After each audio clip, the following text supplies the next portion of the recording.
Amigas y amigos, estamos en TV Enfoque Contable Networking, un espacio pensado para que estés informado en temas de actualidad sobre contabilidad, impuestos, auditoría, finanzas y otros asuntos de interés para el contador público colegiado. Gracias por acompañarnos en esta ocasión con el siguiente capítulo.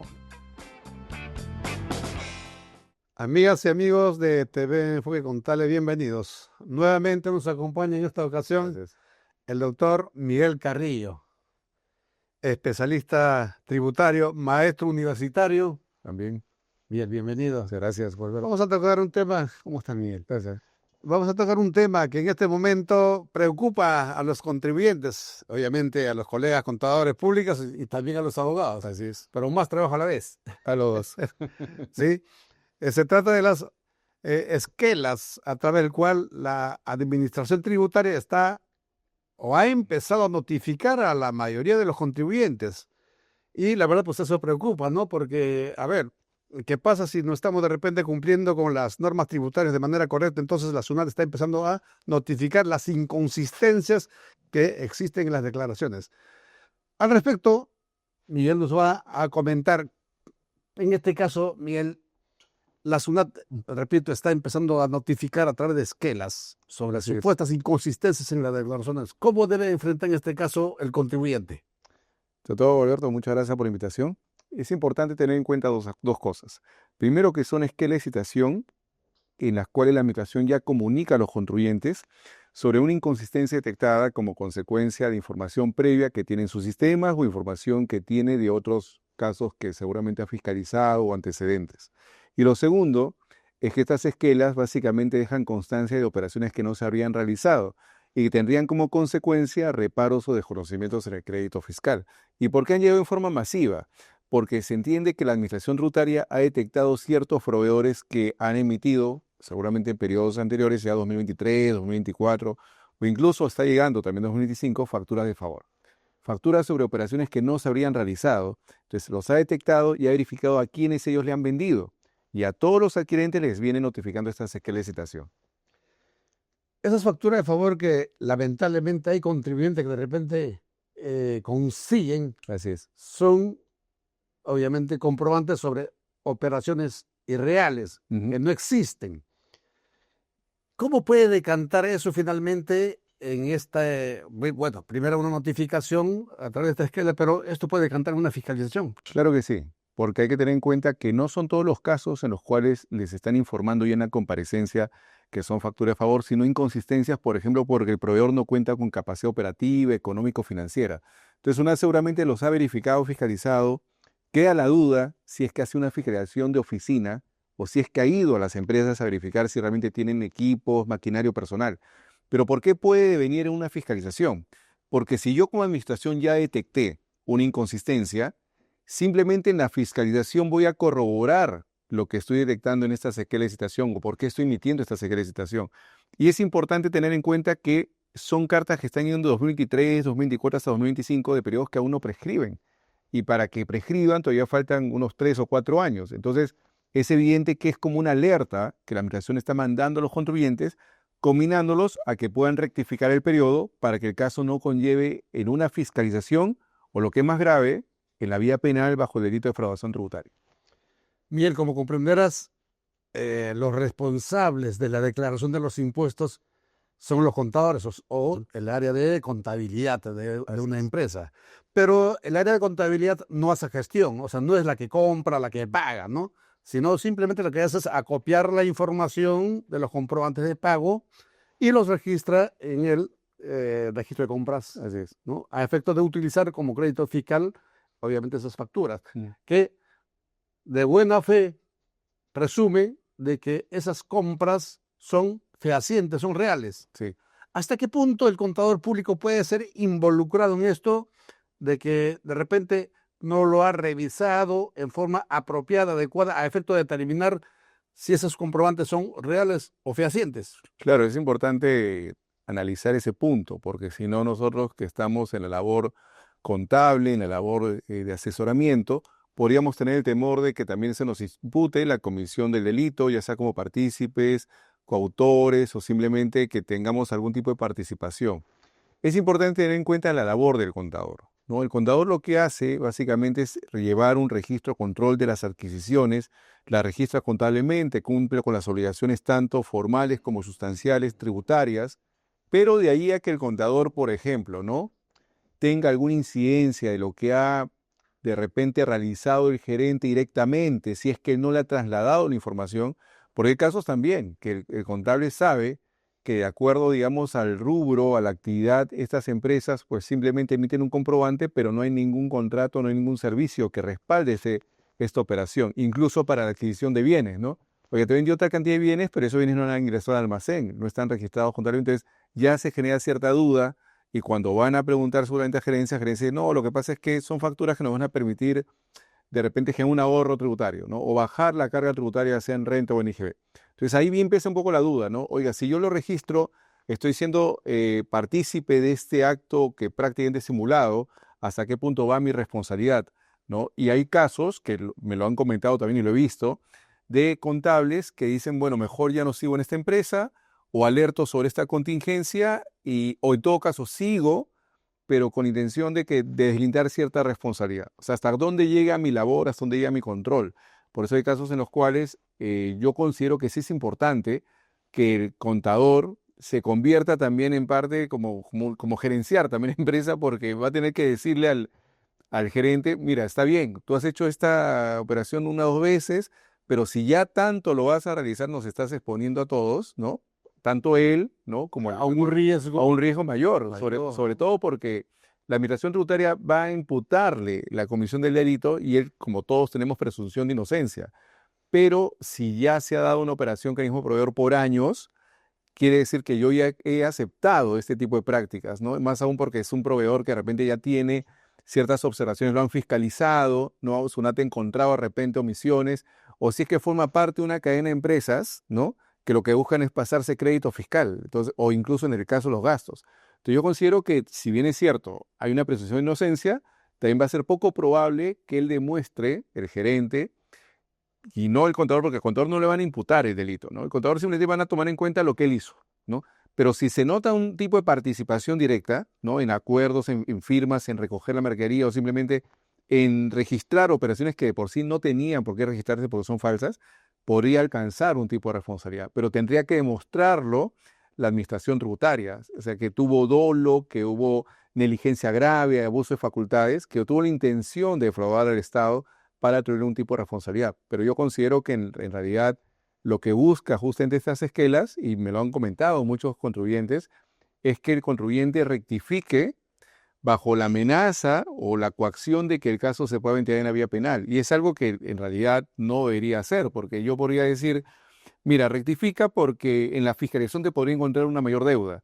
Pero si yo lo combino en una esquela, que es un documento meramente informativo, a que rectifique porque esto puede llevar a la vía penal, pensemos quién es el que prácticamente está incurriendo en el ilícito, el que recibe el comprobante o el que lo emite, el que comete la conducta de emitir comprobantes por operaciones. Entonces, inicialmente es el que lo emite, pero el grado de ventaja se da a que lo recibe, porque lo recibe deduce su pago de impuestos. Entonces, ahí se da una coautoría, una participación conjunta. Por eso decíamos que lo que se ve tener en cuenta es que yo lo he comentado el caso, o no clientes les ha llegado estas cartitas, le he dicho, oiga, ¿y tú sabes si tu proveedor está investigado en la vía penal? No. ¿Lo han fiscalizado? Tampoco. Entonces, que la administración busque que las empresas rectifiquen mediante una esquela, no diciéndole que vas a bajar la deuda y esto puede quedar aquí, sino que va a seguir de la vía penal, puede generar también una situación, digamos, de desventaja, porque algunos van a rectificar y de repente no tienen el monto a pagar. Entonces yo rectifico, por ejemplo, una omisión de 50.000 soles, rectifico y me doy cuenta que la voy a fraccionar, pero mientras que se fracciona ya me notifica el orden de pago, la coactiva y ya me embarraron la cuenta. Entonces la recomendación en este caso sería que por el lado penal no lo vean como una obligación rectificar, ¿no? De repente en la fiscalización sí ténganlo como una contingencia. Es válido, como lo hacemos nosotros, una simulación de rectificatoria, a ver cómo nos va, a ver qué pasa si rectifico y más bien tengo saldo a favor. Ya no voy a pagar tributo, no voy a pagar multa, entonces mejor rectifico subsano. Pero ¿qué pasa si, por ejemplo, lo hago pensando en que me puedo ver envuelto en un lío penal? Rectifico, tengo la deuda, la empresa quiebra y al final se dio algo que de repente ni siquiera iba a llegar a investigación fiscal. Por eso decíamos que en realidad las esquelas hay que tomarlos como alertas, pero no necesariamente por un hecho que me van a imputar un delito. Miguel, en este caso, hablando de la participación de los contadores, puede haber de alguna manera, si no una responsabilidad directa, pero sí una responsabilidad indirecta, puesto que recibe los comprobantes en el área contable, pero el contador debe de asegurarse si hay clientes o proveedores que son recurrentes, ¿no es cierto? Pero hay proveedores nuevos de repente que vienen y lo mínimo que se debe hacer de repente es revisar ese proveedor, o sea, revisar, entrar a la página de la SUNAT, no sé, a través del RUC, Así es. verifico quién es esa empresa y voy a establecer o conocer si esa empresa es formal. Por ejemplo, para pensar si es formal, uno, si bien es cierto, tiene ficha RUC, perfecto, está autorizado a emitir comprobante de pago, también, pero desde el punto de vista laboral no tiene ni una persona en la declaración mensual del SLAME. Claro. No hay una persona en planilla. Entonces, eso debe darme una alerta de que estoy frente a una posible empresa que es De fachada. de fachada, ¿no es cierto? Claro. Entonces, por ese lado, debo de formarme una opinión como contador. Por otro lado, lo que también tengo que pensar es, ¿qué se adquiere? Bienes y servicios. ¿Qué cosa es? ¿Es un bien o un servicio? Si es un bien, se supone que ese bien debe haber ingresado al almacén. Así es. Entonces, la empresa tiene un registro, control de inventarios. Debo asegurarme que ingresó al almacén, ¿no es cierto? La factura sellada y la guía de remisión sellada por el almacenero. O sea, con eso, obviamente, me estoy asegurando de que sí, la compra es real. Así es. Y si es servicios, obviamente, también tengo que hacer, debe existir un contrato por la prestación del servicio. Debe existir un documento de conformidad del servicio, que el servicio se prestó a satisfacción de la empresa. Con esas dos cosas está el pago. Bueno, igual se podría asegurar de alguna manera que si el servicio es real. Así es. Entonces, de esa forma, el contador estaría tomando las precauciones del caso. Pero a veces esa situación no lo hace. Entonces, esa participación que hace a nivel de registro, de preparación de estados financieros, puede ser considerado como una participación indirecta en este proceso, asumiendo de que las facturas no son sobre operaciones fehacientes. Sí, claro, porque también tenemos, aparte del delito de defraudación tributaria, tenemos el delito contable. El delito contable involucra que yo estoy registrando operaciones, que estoy aceptando comprobante de pago, pero que tampoco he tenido la diligencia de verificar si estas operaciones se han concretado en la realidad. Entonces, algo que comentas es cierto, ¿no? Si yo, por ejemplo, soy contador, soy de registro de los comprobantes y se me viene, por ejemplo, una duda, oiga, pero esto no pasó con guía de remisión, no se bancarizó la operación cuando tenía que bancarizarse. Entonces, las mismas obligaciones formales tributarias me van a generar a mí indicios de una operación que seguramente no se realizó. Incluso, has comentado lo de la ficha RUF. La ficha RUF nos puede dar idea, digamos, de un proveedor que tiene domicilio fiscal habido, que está autorizado a emitir comprobante de pago, que incluso ahorita que estamos en una etapa de prueba del perfil de cumplimiento, no vemos todavía su perfil de cumplimiento, pero más no tenemos. Entonces, ¿cómo podemos nosotros llegar a la conclusión de que esta operación de repente no se realizó? No hay remisión, no hay bancarización, no hay cotizaciones, no hay proformas, no hay valoraciones, no hay orden de compra, solamente hay un comprobante de pago y por ahí de repente hasta un contrato sin legalizar. Entonces, lo que seguramente vamos a lograr es que el contador, poco previendo algo que puede generar alguna duda sobre la operación real, se convierte en un aliado de la gerencia y le diga, ya, está bien, vamos a aceptar este proveedor o vamos a aceptar esas facturas, pero vamos a requerirle más información, más documentación, que nos pase, por ejemplo, el PLAME. Hoy es raro que una empresa que mueve tanto no tenga personal en planilla ni por recibos. Entonces, ¿cómo están prestando el servicio? ¿O están tercerizando? ¿Qué documentación tenemos? Entonces, por ahí un indicio. Entonces, decirles a los proveedores que la documentación que nos emiten nos sirve para el registro, pero necesitamos más documentación. Necesitamos incluso que nos puedan dar, en algunos casos, por ejemplo, pueden ser un poco reticentes de eso, documentación que acredite que ellos le han comprado a otros proveedores.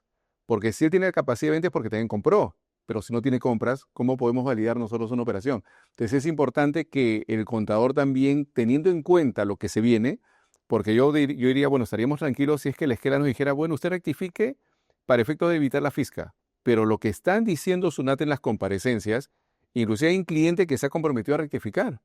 Y me llama y me dice, doctor, creo que me he complicado. ¿Por qué? Porque me he comprometido a rectificar a tal fecha. ¿Y qué pasa si no rectifico? Entonces me dice, mira, si no rectifico de repente el caso me llena a la vía penal. Entonces está preocupado porque me decía, tengo familia. O sea, ya se esperan lo peor.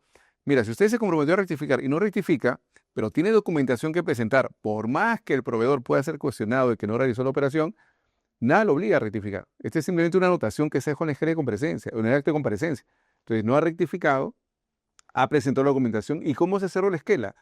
El contribuyente no incurrió en infracción por comparecer, no incurrió en la infracción por no comparecer, no incurrió en infracción de no proporcionar documentación. Y ahí queda. O sea, la esquela tampoco me va a decir en las conclusiones, se verificó que el proveedor realiza operaciones no reales. No pueden hacerlo porque no está dentro de sus facultades.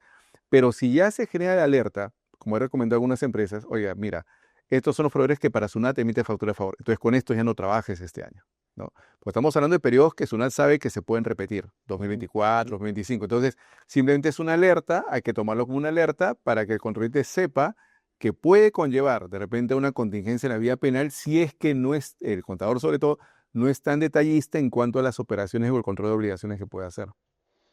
Ahora, la pregunta es, en esas facturas de favor, facturas nuevas fehacientes, que en este caso el contribuyente adquiere algo que no es real, algo ficticio, Claro. ¿no? De su comprobante que le van a beneficiar a deducir crédito fiscal, ¿no? como crédito fiscal y también el gasto, ¿no es cierto? Así es. La SUNAT, la SUNAT, ¿por qué no verifica a través de ese registro de RUC Ujú. para justamente identificar a esos Proveedores. pseudo contribuyentes Mm, que se dedican a vender factura? claro. De tal manera que de esa forma puede echarle candado a ellos y obviamente contra ellos irse de frente por la vía penal, ¿no? Así es algo que se cuestiona al día de hoy, porque si bien es cierto, la mayoría de esquelas, yo diría, por ejemplo, de 10 esquelas que llegan, por lo menos 5 o 6 son comprobantes que la administración ha detectado que son de proveedores por factura de favor. Entonces, un tema que podría de repente generar mayor predictibilidad es qué ha hecho la administración tributaria respecto a estos proveedores. Porque si yo, por ejemplo, le estoy diciendo al comprador, oiga, estas facturas son de favor, que el proveedor ha emitido de favor, pero SUNAT tampoco ha iniciado fiscalización de estos proveedores o incluso tampoco se está tramitando en la vía penal un delito de defraudación, yo más bien voy a asumir que las omisiones de él me las están trasladando a mí.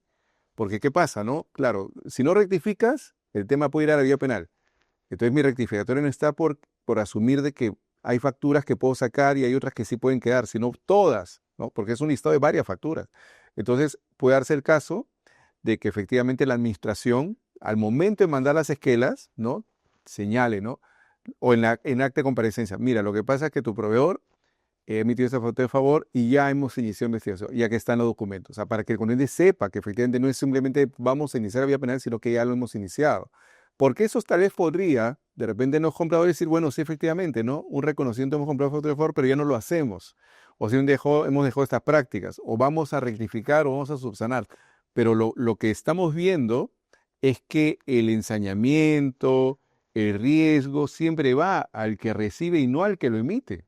Entonces, para hacer una equidad en la balanza, tendríamos que decir también, oye, estos proveedores ya los identifiqué, vamos a iniciar acciones y a los adquirentes darles la posibilidad que puedan subsanar y en caso de una fisca detectar también cuál ha sido el motivo por el cual estas facturas han sido tan frecuentes para que ellos bajen su crédito fiscal o su gasto en renta. Por eso, al final de cuentas, el proveedor, como le comento en algunos casos, no ha sido fiscalizado, no le han iniciado proceso penal, pero al adquirente le están vendiendo la idea que si él no rectifica, el proceso penal va a ser contra él, a pesar que él no emitió el comprobante si no lo registró, y lo emitió otro que prácticamente ahorita no está investigado. Esa es la preocupación justamente de muchas empresas que están recibiendo estas ejecutaciones. Claro, pero en este caso porque se está beneficiando con crédito fiscal y forma indebida. Así es.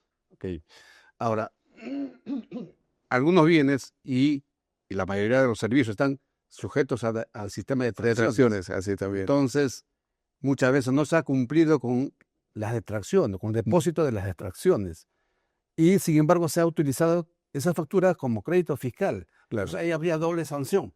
Claro, y más aún teniendo en cuenta que algunos, por ejemplo, adquirentes han defendido. Oye, pero esta factura yo de traje, esta factura yo la bancaricé, ¿no? Este es el otro extremo, ¿no? Pero claro, la administración le decir, pero yo no discuto que hayas traído, no discuto que hayas bancarizado, yo discuto que es una operación que no se ha realizado. Y es más, en las actas de comparecencia está diciendo que los vouchers que han presentado son falsos porque no pasa un ITF por ahí. Entonces, ¿cómo emite un voucher si no hay ITF? Entonces, ya hay un tema que seguramente la administración observa de una operación no real. En el caso de las reales, o sea, las operaciones que sí se han realizado, sí hemos tenido también casos en los cuales el contribuyente no ha cumplido con la sala de tracción. Entonces, ellos de repente dicen, bueno, no detraigo, ya puedes pagar la multa, pero no se dan cuenta que el no detraer condiciona la deducción del crédito fiscal. Y hay casos incluso en los cuales se ha discutido si efectivamente en el caso de los que no detrajeron, porque le pagaron todo al proveedor, ellos asumen de que ellos igual tienen que pagar la detracción. Y eso es porque no saben, digamos que la norma de detracción dice que si yo ya le pagué todo al proveedor, yo ya no tengo por qué detraer. Él tiene que autodetraerse. Pero el problema está que a veces los proveedores que tienen que autodetraerse no lo hacen y condicionan al cliente a que no puede utilizar el crédito fiscal. Entonces, la recomendación ¿cuál es? Para no depender del proveedor que se autodetraiga, mejor cumplo con hacer la detracción. Porque la detracción ya tiene más de 20 años con nosotros y ya le ha funcionado a SUNAT porque condiciona el crédito fiscal. No es como la retención o la percepción que tengo multa por no retener o no, por no percibir. Acá te condiciona el crédito fiscal, pero incluso de una operación que sí se realizó. Pero de una operación que no se realizó, hay empresas que van a tratar de decir, no, yo detraje, yo bancaricé. Lo puede hacer el contador también, ¿no? Pero tú sabías que esos bienes no ingresaron al almacén. Acá no hay proforma de servicio, no hay cotización de servicios. Y hay un tema importante que ha comentado Alberto, que es, pero no hay contrato. Siendo objetivos, la forma de contratar ahora ya no es tanto llegar a legalizar un contrato. Hay personas que contratan por WhatsApp, por aplicativos digitales. Entonces, eso también tiene que tomarlo en cuenta, SUNAT. O sea, yo no puedo ir, si yo le digo al proveedor, oye, vamos a legalizar un contrato por ese servicio, me dice, pues nos conocemos hace 5 años, ya, ¿por qué tenemos que...? Yo tengo que decir, no, lo que pasa es que la administración tutelar está siendo muy formalista en los contratos y tenemos que hacerlo. Pues hay negocios al día de hoy, lo comentaban hace una semana, que SUNAT ha puesto sus ojos en los pagos con Yape, con Plin, ¿no? Que los pequeños negocios reciben y no emiten comprobante, porque ya se han acostumbrado al dinero electrónico que no hay un control. Entonces, yo considero que es importante tener en cuenta el marco legal, las obligaciones formales, pero también cumplo con detraer, cumplo con bancarizar, cumplo con registrar, pero ante la duda o sospecha de que una operación no se realizó, trasladarlo a gerencia y decirle, mira, estas son las consecuencias que podemos tener. Ya están llegando cartas esquela de citación masivas. Está SUNAT teniendo el tema de los proveedores que no tienen capacidad operativa. Tenemos el perfil de cumplimiento. Entonces, ya prácticamente SUNAT está cerrando el círculo para detectar prácticamente quiénes son aquellos que no emiten comprobantes o que emiten factura de favor. Ahora, lamentablemente, el contribuyente, la gerencia, que tiene esa mala costumbre de agenciarse de esos comprobantes Sí, no fehacientes, esas facturas falsas, no mide la reputación de la empresa, así es. que Claro, es también es incalculable el efecto que puede tener. sobre todo porque no solamente eso, ¿no? Sino que una empresa que ya ha sido sindicada o tiene esas prácticas, prácticamente el mercado puede tener un cuestionamiento serio y no solamente en cuanto a los clientes y los proveedores también, ¿no? Porque nadie va a querer trabajar con esas empresas. Y es más, al día de hoy, por ejemplo, no es como antes que uno decía, bueno, tengo cierta factura de favor, no va a ser detectado. O sea, hay esas formas que SUNAT utiliza para detectarlo. Por eso el crédito de la empresa, su reputación, se ve afectada también, no solamente por emitirlo, ¿ah? Sino si es que ya llega una esquela de citación en la cual me dicen que yo he recibido ese comprobante, entonces como que soy partícipe, soy cómplice, y al tercero me ve como no, ellos también tienen su esquela de citación. Y esto seguramente puede saltar más adelante en el perfil de cumplimiento, porque ya tenemos antecedentes de esquela de citación, de proveedores, entonces cuando se diga la calificación oficial de los perfiles, seguramente esta empresa puede ser un perfil DOE, porque tiene indicios de delitos, ¿no? Inclusive casos que han llegado a la penal y va a perjudicarlos a nivel de crédito frente a otras empresas. Bueno, en nuestro caso como auditores a veces hemos encontrado alguna de esos comprobantes, Claro, algunos sí, de los sí, contribuyentes, sí. ¿no? Pero pareciera que esto se ha hecho una costumbre, ¿no? Sí, Una mala costumbre, así es. que lamentablemente les gusta a algunos gerentes jugar con el riesgo, ¿no? Uno puede jugar con riesgo si el riesgo no va a tener ese impacto que finalmente puede cantar el tema penal, Claro, ¿no? Hay otros tipos de riesgo, por ejemplo, bueno, pues compré un bien y de repente no rentabilicé con el margen que yo esperaba, rentabilicé con un margen muy pequeño o de repente inclusive puede haber perdido. A perder, claro. Ujú. Eso pasa en los negocios. Eso pasa, sí. Pero lo que no puede pasar es sabiendo de que no es una transacción real, no es una transacción Reciente. y O sigo cierta, cierta. tratar de adquirir facturas falsas. Claro.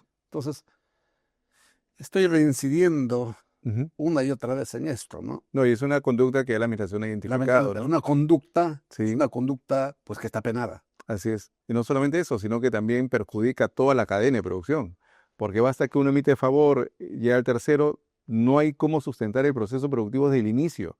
Entonces, se convierte en una conducta, una costumbre de algo que ya no se puede dar, porque si nosotros dijéramos, bueno, la administración de 10 casos, ¿no? 2 son de factura de favor, pero la información que manejamos nosotros es que por lo menos de los que están llegando con licitación, la mayoría ha recibido factura de favor. Y yo te lo digo porque los clientes me dicen, ¿no? Y yo le pregunto, ¿y esta es qué licitación? ¿Qué comprobantes lo han observado? Me están pidiendo los 10 comprobantes de mayor facturación de cada proveedor. Y de los 5, ¿cuántos son los que han emitido favor? Bueno, los 5, o los 4, o los 3. Entonces, ellos mismos saben que han comprado de favor, sino que ahora están siendo detectados. Pero la preocupación va por el lado penal. Por eso algunos dicen, no, pero si rectifico me libero de la acción penal, pero no es tampoco tan cierto, porque rectificar implica aceptar los comprobantes de pago que SUNAT me está pidiendo, pero de repente hay más operaciones y eso se puede detectar más adelante también en la fiscalización y puede derivar también si es una conducta reiterada. Porque si ahora, por ejemplo, ya me han detectado 2023, rectifico 2023, o de repente no rectifico 2023, pero ya no trabajo con ese proveedor, pero si sigo 2025 trabajando con ese proveedor, 2026 también, quiere decir que estoy de alguna u otra forma ya no siendo engañado, sino que estoy aceptando esa conducta y le estoy poniendo en práctica para bajar mi IGB. Claro, está reincidiendo. Reincidencia, claro. Claro, las facturas, eh, obviamente lo estás adquiriendo porque con conocimiento de causa, ¿no? Así es, se sabe que la operación no se ha realizado, ¿no? Claro. Sí, Ahora, dada la situación cuando sale a luz, obviamente la gerencia general le echa la puntería al área contable, sí, pero ellos son los que registran, y ellos son los que, ellos debieron de haberme alertado. Yo no soy especialista en temas tributarios, dice la gerencia, ¿no? claro. Pero obviamente esa es una excusa que no tiene sentido, No tiene porque sentido finalmente el claro, gerente general es responsable de de la todo. gestión en conjunto Sí. de la empresa, ¿no es cierto? No, y aparte, Inclusive la responsabilidad de contratar a un contador que reúna el perfil profesional necesario para cubrir ese tipo de riesgo también. claro, es algo que van a alegar, ¿no? O sea, van a decir de que ellos desconocían que en realidad ellos no se encargan de registrarlo, y te lo digo porque en las audiencias de citación por delito ellos lo han dicho. Pero yo no tenía conocimiento que se había registrado este comprobante. Yo asumí que de repente no se iba a tomar el IGB, yo manejo tema de negocio, dice, no, yo no manejo el tema operativo, o sea, en realidad hasta me han engañado. Entonces, al final le pueden pasar la pelota al contable y el contable también a su vez al asistente contable y así vamos a estar pasándonos la pelota a todos. Pero lo cierto es que en realidad el representante legal, el representante tiene responsabilidad civil, penal y administrativa. Entonces, la administración cuando imputa el delito de defraudación va de frente al gerente, al representante legal. Y él tiene que demostrar que actuó sin dolo, sin intención, que él no sabía, pero ese no saber en la vía penal implica, bueno, pero en todo caso, ¿quién sí podía saber? ¿Quién sí podía alertarlo? Y ahí viene la duda, ¿no? ¿Hasta qué punto alcanza las facultades del contador ante una imputación de delito contable, incluso de defraudación tributaria, si es que habían indicios que permitían poner en claro que la operación no se habría realizado, ¿no? Nos ha comentado algo tema muy importante, el CARDEX, la persona que se encarga de recepcionar los bienes, de registrarlos, de la salida de los bienes en los servicios. Yo soy consciente que muchas empresas al día de hoy no emiten, por ejemplo, una conformidad de servicio. Simplemente dicen, bueno, ¿estás de acuerdo con el servicio? Sí. ¿Y cómo estás de acuerdo? Porque no hubo un descuento, no hubo una penalidad. Con eso estamos de acuerdo. Pero debe haber una conformidad de servicio, más aún porque la vez pasada comentábamos, ¿no?, en el último foro sobre el tema de la fehaciencia. Entonces, si vamos a buscar la mayor acreditación de hechos o medio de prueba, esto nos va a permitir también desvirtuar más adelante una presunción de delito. Puede decir, pero acá yo tengo toda la documentación, acá tengo cotización, tengo proformas, tengo valorización, tengo medio de pago, tengo registro contable, tengo actas societarias, acta directorio. Entonces, tenemos tanta documentación que acredita que nosotros sí fuimos diligentes y no teníamos conocimiento, en cierta forma, que este proveedor se dedicaba a estas conductas. Pues decíamos, si vamos a perseguir a alguien, que sea primero perseguir al que lo emitió y luego hacer un planeamiento, una estrategia para sustentar que efectivamente no teníamos acceso a esa información o que simplemente dejamos de trabajar con tales proveedores en tanto advertimos esta conducta. Si bien es cierto, la SUNAT persigue recaudación, Ah, claro que sí. pero cuando está frente a una conducta que es ilícito, como lo que estamos conversando, de esta factura falsa, no fehacientes, eso finalmente, ¿cómo puede decantar en tema penal? Porque la SUNAT dice, mi trabajo es recaudar. Claro. ¿Esto puede finalmente la SUNAT trasladarla a la fiscalía? Sí, porque las... Hoy en día, ¿no? Hoy en- antes, hoy- antes se llega, no.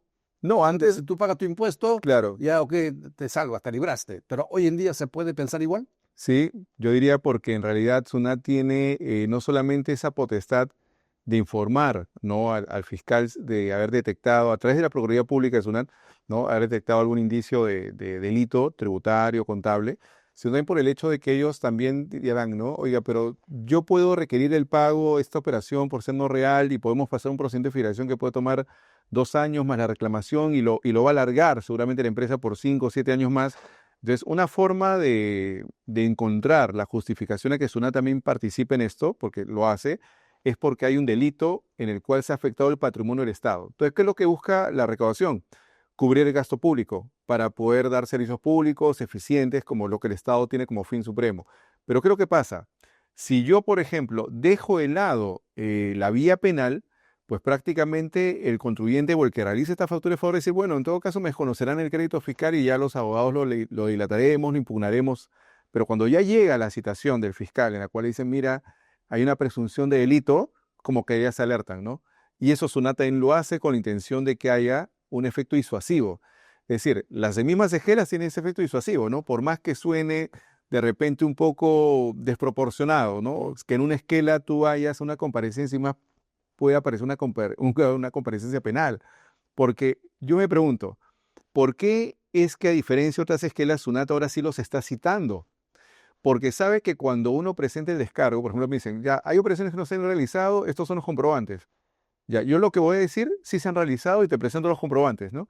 Pero el comparecer es la oportunidad que tiene SUNAT, los funcionarios, de decirle al gerente o al contador que va a la reunión, oiga, hemos detectado esto, si no se ordenan o no subsanan, puede pasar esto. Pero ¿qué pasa? Para que pase la vía penal, previamente tiene que analizarse si la operación no se realizó en un procedimiento de fiscalización, más no en una inducción. Pero si nos vemos nosotros como empresarios, como gerentes, vamos a decir, bueno, ya me están alertando, nos reunimos con el área contable, miren, ¿sabes qué? Ya, vamos a hacer una simulación de cuánto nos costaría rectificar. ¿Podemos hacerlo ahorita? ¿Hay liquidez? No se puede. Vamos a meter un fraccionamiento. Pero el monto es alto, no tenemos carta de fianza. Entonces mejor aquejarlo como contingencia.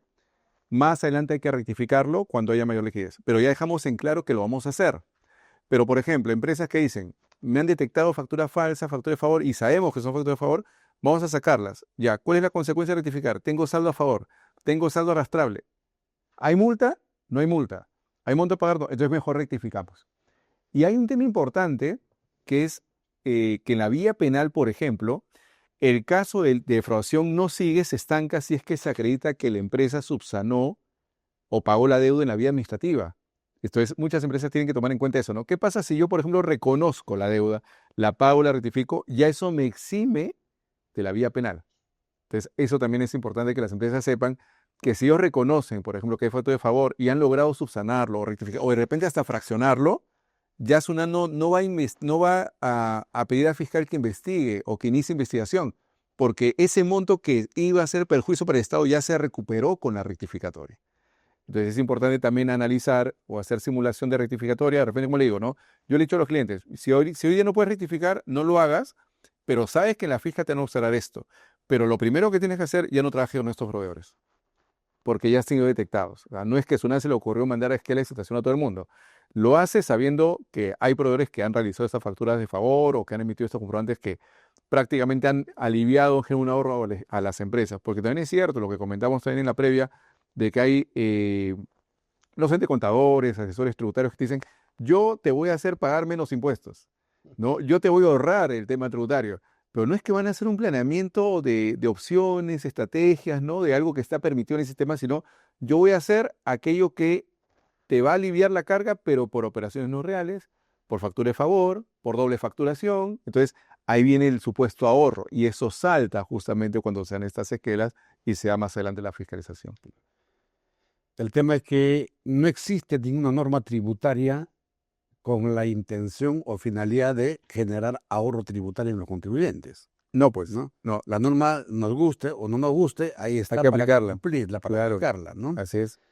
El tema es que muchas veces, efectivamente, escucho de algunos colegas contadores y algunos abogados también, cuando tratan de dirigirse al posible cliente y dicen, nosotros te ayudamos a generar ahorro tributario, ¿no? Sí. Hacemos un planteamiento tributario, dice. Entonces la pregunta es, en este caso, ¿cómo debe ser el planteamiento tributario? ¿Para generar ahorro o para pagar los impuestos de manera correcta, de tal manera que pueda minimizar los riesgos, ¿no? De generar contingencias tributarias, ¿no es cierto? Pero Sí. pagar correctamente los impuestos. Yo particularmente pienso que el planteamiento tributario debe ser, como iba a eso, pagar los impuestos en forma correcta, de acuerdo a lo que establecen las normas tributarias. Sobre todo, aparte del cumplimiento, como estamos viendo de que las acciones UNAM van para desconocer las compras, es una etapa importante del proceso productivo, ya se habla de un planeamiento tributario preventivo. Es decir, ya no es tanto ahorrarme porque voy a constituir una sucursal fuera o una vinculada, un offshore. Ya las offshore ya casi nadie piensa en offshore con lo que tuvimos hace poco los Panama Papers, lo de Odebrecht, ¿no? Entonces, ya el planeamiento no se ha dirigido a tratar de expandir el negocio, sino puedo expandir el negocio desde el punto de vista corporativo, pero primero tengo que ver cómo está la casa. Es decir, si nosotros estamos incumpliendo las obligaciones tributarias, si nosotros tenemos factura de favor, como estamos comentando, si nosotros no estamos registrando las operaciones, ese planeamiento por el cual de repente me expandí se ve rebajado como consecuencia que en la fisca me detectan muchas omisiones, muchas multas y al final hasta la empresa puede quebrar por una cobranza objetiva que no puede pagar la deuda. Entonces, el planeamiento debemos entenderlo como un planeamiento preventivo, como una auditoría preventiva. Es decir, si sabemos que el no anotar, el no bancarizar, el no detrás nos va a traer la consecuencia, tenemos que hacerlo. Yo, por ejemplo, ¿no? Un ejemplo de planeamiento. Oiga, hay una norma que dice que si no bancarizas obligaciones a partir de 2.000 soles, pierdes gasto porque ya, pensemos que no hay monto mínimo, bancaricemos todo, Así es. ¿no? Entonces, más adelante oiga, esta operación puede que no se realizó. Oiga, mira, esta operación se realizó, aquí está el contrato, aquí está la adenda, aquí está el acta, aquí está el video, y aparte no estamos obligados a bancarizar, incluso hemos bancarizado. Entonces, le estoy dando más herramientas probatorias para demostrar que son operaciones que entonces he hecho un adecuado planeamiento preventivo. Tomar en cuenta las obligaciones formales y las obligaciones sustanciales, para oportunamente los tributos. Por ejemplo, si hay prórroga, yo siempre digo, oiga, hay prórroga para presentarte la declaración. Imagínate que no hay prórroga. Preséntalo antes. No, oiga, pero lo que pasa es que el anual me ha movido el coeficiente porque yo pensé que la postergación del anual también postergaba el cálculo del coeficiente de pago a cuenta y por eso han llegado bastantes órdenes de pago. Ya, si se posterga, asumamos que no. Igual en la fisca, ¿no? Voy a pedir prórroga, asume que no te la van a dar y trate de presentarlo entre el plazo. Si nosotros logramos eso y lo hacemos un hábito, porque los hábitos tienen esa fuerza vinculante, que prácticamente te condicionan a hacer algo que tú sabes que haciéndolo de forma frecuente lo vas a alcanzar el objetivo, que es minimizar los riesgos, estás haciendo un adecuado planeamiento. ¿Por qué? Porque mi empresa afrontó verificaciones, filiaciones y no han encontrado nada. Nos estamos expandiendo en el tema corporativo, pero estamos ordenando la casa también. Entonces, es importante eso. El planeamiento no solamente es expandir el negocio, tener mayor gama de clientes o proveedores, sino también ver cómo internamente la empresa asume fiscalizaciones o contingencias desde una auditoría o un planeamiento preventivo estratégico. Minimizar finalmente los riesgos. Minimizar los riesgos como consecuencia del cumplimiento. Claro. Miguel, finalmente, ¿qué le dirías, qué sugerencias le dirías a los contribuyentes? Ah, bueno, Tu mensaje ahí. mi mensaje final. Bueno, mi mensaje es decirles que efectivamente estamos en tiempos en los cuales la labor de la administración tributaria está siendo más, por decirlo, incidente por el tema de la recaudación, como comentábamos, pero también es importante tener en cuenta que estas esquelas de citación de la cual hemos abordado el día de hoy son documentos por los cuales me advierten algo. Entonces, ante una advertencia, si bien es cierto, no hay una obligación de rectificar, no va a pasar necesariamente por la vía penal, no están siendo abordados en la vía penal nuestros proveedores, tengamos en cuenta que es una alerta que puede generar un riesgo a futuro. Entonces, la recomendación, simplemente apersónense a la citación para evitar la multa por no comparecer, presenten lo que tengan, así se cuestione que el voucher es falso, ¿no? Simplemente acuden a la citación y si les dicen, tiene que rectificar, bueno, ya lo veremos cuando la empresa pueda ser fiscalizada, lo vamos a conversar con gerencia, vamos a reunirnos, porque en realidad tampoco se trata de coaccionar una rectificatoria por un tema penal, es como amenazar, ¿no? Entonces es importante sí dejar en claro que hemos cumplido con comparecer, con presentar y prepararnos eventualmente para una fiscalización en la cual este tema de la esquela se puede dar en la fisca, pero ya nosotros hemos tratado de tener mayor documentación moratoria, no trabajar con estos proveedores, tratar de ordenar un poco la empresa y sobre todo tener en cuenta que estas acciones ejecutivas van a seguir en la medida que el contribuyente no cumpla o no muestre un perfil, digamos, de cumplimiento eficiente, oportuno, como lo requiere la administración tributaria.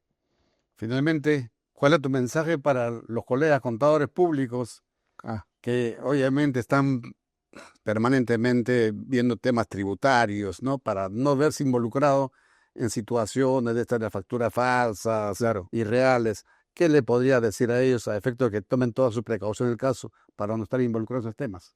Bueno, simplemente comentarles que sí, hay una contingencia de que el caso pueda llevarse eventualmente a la vía penal, pero tengamos en cuenta que nuestra labor no se debe centrar solamente en decir yo registré la operación, yo accedí al comprobante y hasta ahí es mi responsabilidad, sino que alertemos, busquemos un poco más. Ahora, como comentamos en la previa, el contador ve temas no solamente contables, sino también financieros y temas legales. Entonces, alertemos a la empresa, mira, sabes que este proveedor puede generar problemas porque ya ha sido detectado, estoy observando que no tiene su PLAME, no hay personal declarado en el PLAME, presenta declaraciones en cero. Entonces, la labor del contador actualmente es de ser un aliado de la gerencia. ¿Y cómo lo logramos? Dándole a la gente todas las herramientas, toda la información, todo el conocimiento para que él también sepa con qué proveedores contratar, porque el contratar proveedores que ya tienen esos antecedentes de factura de favor, facturas falsas o incluso operaciones que no se han realizado, podría generar una preocupación no solamente en la empresa, sino también en la vinculación que tiene con proveedores y clientes. Así que hay que ser un poco más meticulosos en la información. Va a ser bien. Gracias a ti por la invitación. Colegas contadores públicos, efectivamente, el doctor Carrillo lo ha comentado con mucha propiedad. El riesgo profesional, a veces que nos vemos involucrados por no tomar todas las precauciones del caso. A veces tratamos de repente de cubrir esas situaciones cuando estamos frente a facturas no fehacientes o falsas. Pero hay que decirlo a la gerencia que esa práctica no es correcta.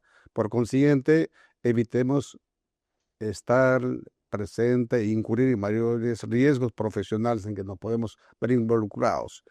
Muchas gracias por su atención, Miguel. Muy amable. Muchas gracias, Diego Alberto, por la Por tus invitación. comentarios, de verdad que es muy interesante, como siempre. Muchas gracias.